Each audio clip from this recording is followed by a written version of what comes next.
नमस्कार, मी सपना आपल्या या यूट्यूब चॅनलमध्ये तुमचं सर्वांचं खूप खूप स्वागत करते। आज आपण उकडीचे मोदक कसे बनवायचे याची रेसिपी बघणार आहोत। चला तर मग पटकन रेसिपीला सुरुवात करूया। उकडीचे मोदक बनवण्यासाठी सर्वप्रथम मी इथे सारण बनवून घेणार आहे। त्यासाठी इथे एक पॅन घेतलाय। पॅनमध्ये 2 चमचे तूप टाकायचं। तूप चांगलं गरम झाल्यानंतर त्यात खसखस टाकायची। इथे 1 चमचा खसखस घेतली। ती खसखस या तुपामध्ये व्यवस्थित भाजून घ्यायची। त्यानंतर एक मोठी वाटी यात खवलेलं नारळ टाकलं। जे आपलं ओलं खोबरं असतं ते बारीक किसून घेतलंय ते टाकलं। ते त्या तुपामध्ये व्यवस्थित भाजून घेतलं। त्यानंतर ज्या वाटीने आपण खोबरं घेतलं होतं त्याच वाटीने 1 वाटी गूळ घेतला। त्या गुळामध्ये हे खोबरं कमी गॅसवर व्यवस्थित शिजवून घेतलं। खोबरं चांगलं मऊसूत शिजेपर्यंत हे व्यवस्थित परतून घ्यायचं।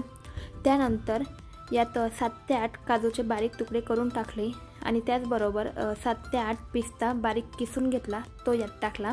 काजू आणि पिस्ता व्यवस्थित यात मिक्स करून घ्यायचा। त्यानंतर अर्धा चमचा वेलची पूड टाकली आणि जायफळ किसून टाकलं। जायफळ घालणं हे पूर्णपणे ऑप्शनल आहे, तुम्हाला आवडत असेल तर घाला। हे सर्व पुन्हा एकदा व्यवस्थित मिक्स करून घेतलं। ही प्रोसेस करताना गॅस कमी ठेवायचा। तर इथे सारण बनवून तयार आहे। आता मोदकाची उकड कशी काढायची ते बघूया। उकड काढण्यासाठी इथे कढईमध्ये मी 2 वाटी पाणी घेतलं। पाणी हलकंसं गरम झाल्यानंतर त्यात चिमूटभर मीठ टाकायचं आणि त्यानंतर 1 चमचा तूप टाकायचं। त्यानंतर 2-3 चमचे दूध टाकायचं।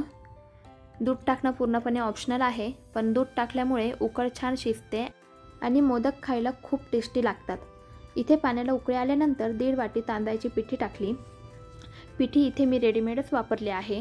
तुमच्याकडे गिरणी असेल तुम्ही ते तांदूळ घरी दळले किंवा बाहेरून गिरणीतून दळून आणले तरीही चालेल, किंवा मग रेडीमेड पिठी वापरली तरीही चालेल।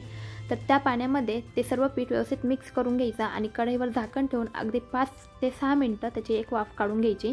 म्हणजे आपली मोदकाची पिठी जे उकड आहे ती खूप छान शिजते। हे पीठ आपल्याला गरम असतानाच मळून घ्यायचं असतं। व्यवस्थित मऊसूत होईपर्यंत हे पीठ व्यवस्थित मळून घ्यायचं आणि त्यानंतर लगेचच मोदक बनवायला घ्यायचे। हे मोदक मी मोदकाच्या साच्यानेच बनवून घेणार होते। त्यासाठी सर्वात आधी जो साचा असतो त्या साच्याला व्यवस्थित तूप लावून घ्यायचं। सर्वीकडे व्यवस्थित तूप लावायचं, म्हणजे जे मोदकाचं पीठ आहे ते पीठ ह्या साच्याला चिटकत नाही आणि आपला मोदक कुठेही तुटणार नाही।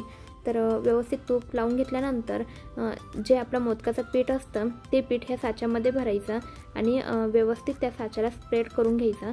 त्यानंतर त्यात सारण टाकायचं आणि सारण थोडं जास्त टाकायचं म्हणजे मोदक खायला छान लागतो। तर सारण टाकल्यानंतर तो थोडीशी पिठी लावून तो मोदक पुन्हा व्यवस्थित बंद करून घ्यायचा।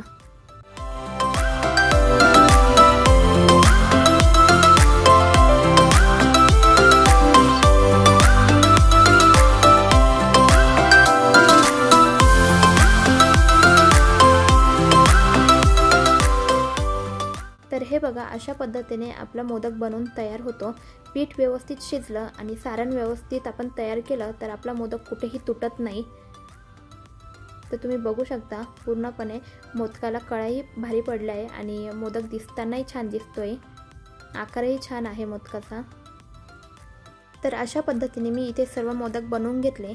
त्यानंतर मोदक वाफवण्यासाठी इथे मी मोदकाचं भांडं असतं त्याच्यामध्ये खालच्या भांड्यात पाणी ओतून घेतलं आणि वरच्या भांड्यामध्ये केळीचं पान ठेवून त्या पानाला थोडंसं तूप लावलं आणि त्यात आपल्याला हे सगळे बनवून घेतलेले मोदक ठेवायचे आहे।